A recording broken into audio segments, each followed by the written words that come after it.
जय हिंद दोस्तों, मैं रविंद्र कुमार चार्ली एकेडमी से। आज हम बात करने जा रहे हैं ग्राउंड पर होने वाली इंजरीज के बारे में कि जब हमें ग्राउंड पे रनिंग करते वक्त, हाई जंप करते वक्त, लॉन्ग जंप करते वक्त इंस्टेंट जब इंजरी होती है तो उस वक्त हमें क्या प्रिवेंशन अपनाने चाहिए। क्योंकि मान के चलिए कि जब आप रनिंग कर रहे हैं और आपका डिसलोकेशन हो जाता है आपके जॉइंट्स में, लाइक एंकल डिसलोकेशन हो जाता है, या आप अपने आप को बचाने के लिए अपनी व्रिस्ट यानी कि कलाई का इस्तेमाल करते हैं, उसका डिसलोकेशन हो जाता है, तो उस वक्त हमें प्रिवेंशन का ज़रूरत होता है डॉक्टर के पास पहुंचने से पहले, जिसको कि आम भाषा में हम फर्स्ट एड भी बोलते हैं। तो सबसे इम्पोर्टेंट एक एथलीट के लिए होता है रिहाइबिलेशन। रिहाइबिलेशन यानी कि इंजर्ड होने के बाद ग्राउंड पर वापस लौटने की जो प्रक्रिया होती है, यानी कि वो फिट होकर ग्राउंड पर कैसे आएगा। तो ये सबसे पहला मोटो होता है एक एथलीट के लिए, क्योंकि उसको अपना एथलीट से जुड़ा हुआ जो उसका पार्ट होता है वो पूरा का पूरा कंप्लीट करना होता है। और भर्ती प्रक्रिया में जैसे कि किसी बच्चे का 1 महीने बाद भर्ती है तो वो बच्चा कैसे रिहाइबिलेशन होगा। तो फाइनली अगर आज हम बात करने जा रहे हैं इंजरीज के बारे में, तो अगर इंजरीज का टाइप्स का बात करते हैं तो 2 types of injury, first internal, second is external. Internal injury का हम बात करते हैं तो इंटरनल इंजरी के अंदर हमारा आता है एब्रेशन, लैक्रेशंस, मसल्स क्रैम्प्स और स्टिचेस। और हम एक्सटर्नल इंजरी की बात करते हैं तो उसमें हमारा आता है फ्रैक्चर्स, जिसके अंदर हमारा सिंपल फ्रैक्चर्स और ओपन फ्रैक्चर आता है। तो आज हम बात करने जा रहे हैं कि इन इंजरीज का सडनली क्या प्रिवेंशन हो सकता है। तो जब भी हम इंजरीज की बात करते हैं तो सबसे पहले एक थ्योरी हमारे माइंड में आती है, इसका डेफिनेशन करें, इसको पूरा एक्सप्लेन करें तो पी यानी कि प्रोटेक्शन, यानी कि जो भी आपका बॉडी पार्ट ग्राउंड के टाइम पे इंजर्ड हुआ है तो उसको कैसे प्रोटेक्ट करना है, यानी कि उसको एक सेफ जोन में लेके जाना, उसको प्रोटेक्शन करना है पूरी तरीके से ताकि वो ज़्यादा इंजर्ड हो ना हो। उसके बाद हम बात करते हैं आर यानी कि रेस्ट।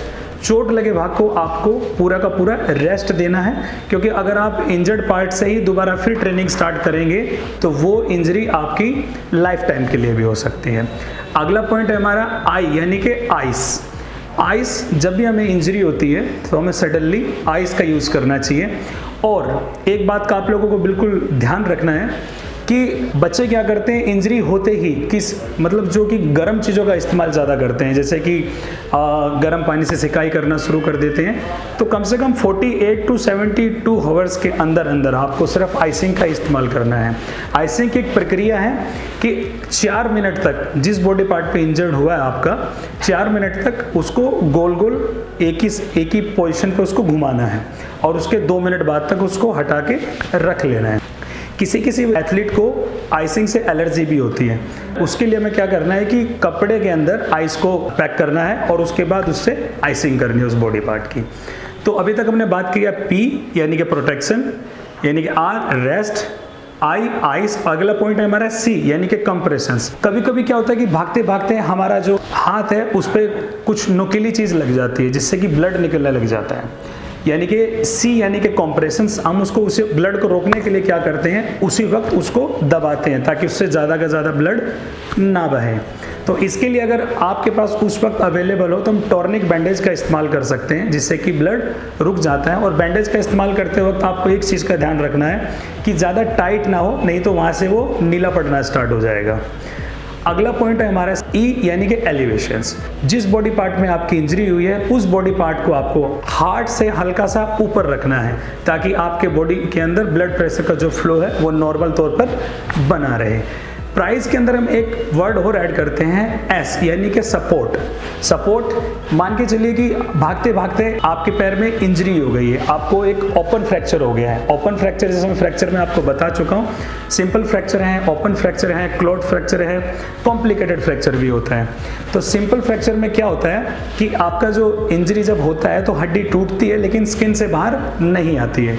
ओपन फ्रैक्चर में क्या होता है कि हड्डी टूटने के बाद स्किन से बाहर आती है। तो उस सिचुएशन में आपको क्या करना है कि एक लकड़ी का खपच्ची होता है जिसको आप एक सपोर्ट देके फर्स्ट एड देते हुए डॉक्टर के पास पहुंचना है ताकि वो पार्ट उस वक्त ज़्यादा हिले डुले ना।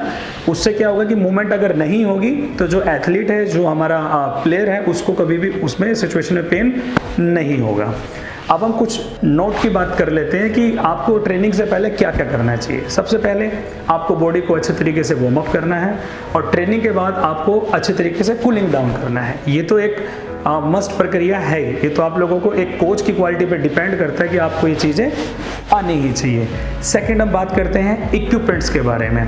वो इक्विपमेंट्स आपका ग्राउंड का भी हो सकता है और आपका खुद का अपना भी हो जाता है। जैसे कि हम जूते की बात करते हैं, जूते आपके बढ़िया होनी चाहिए, अच्छी क्वालिटी की होनी चाहिए। ग्राउंड इक्विपमेंट की हम बात करें तो भागने के लिए आपके पास एक, अगर सिंथेटिक ट्रैक नहीं है तो कम से कम मिट्टी का ट्रैक जरूर होना चाहिए। रोड रनिंग करते वक्त आप लोगों को सिन पेन का प्रॉब्लम रहता है, तो उस सिचुएशन में आपको क्या करना है कि बढ़िया क्वालिटी के आपको शूज़ पहनने हैं और डेली रोड पे रनिंग नहीं करते हुए, जैसे कि आप लॉन्ग रनिंग का इस्तेमाल करते हैं तो आप रोड पे कर सकते हो, बाकी ट्रेनिंग आप लोगों को मिट्टी के ट्रैक पे करनी। नेक्स्ट हम बात करते हैं lack of training of coach, यानी कि जो कोच आपको ट्रेनिंग करा रहे हैं उनके अंदर जो स्किल वो बता रहे हैं, जैसे कि आपका 1500 मीटर का रनिंग है या भर्ती के लिए 1600 मीटर का आप रनिंग करते हैं, हाई जंप हो गया, लॉन्ग जंप हो गया, तो उसका स्किल और टेक्निक कोच के नॉलेज में होना चाहिए ताकि बच्चों को अच्छे तरीके से एक्सप्लेन कर सके और बच्चों को इंजरी ना हो।